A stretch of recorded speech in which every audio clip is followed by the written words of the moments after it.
So here at the Kennedy School, I teach a class on race, riot, and backlash in the United States. And one of the things that we do is not only do we study contemporary riots, backlash, social movements and manifestations of rage and anger and frustration, but we also place it in a historical context. And so a little bit of what we're seeing actually right now is a reflection of a very long history, right, of inequality bubbling to the surface. Now when we see the emergence of something like Black Lives Matter, it is coming about directly as a result of increased police brutality, but also a continuation of police brutality in communities, frustration, and long-held inequality, right? So long-reaching inequality.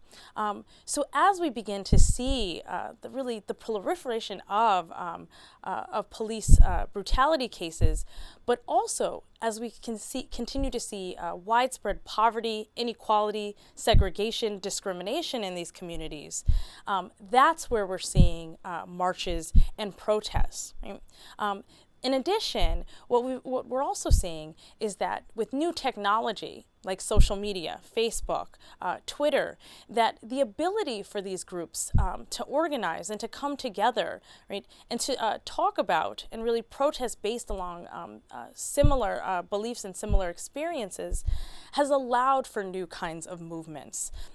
So really, what we're seeing is, I think, a continuation of the kind of protests that we see in the 1930s, in the 1940s, many of which are organized along labor lines, civil rights lines, some even along feminist movement lines. We're seeing those continue, but we're also seeing them take on a new dimension.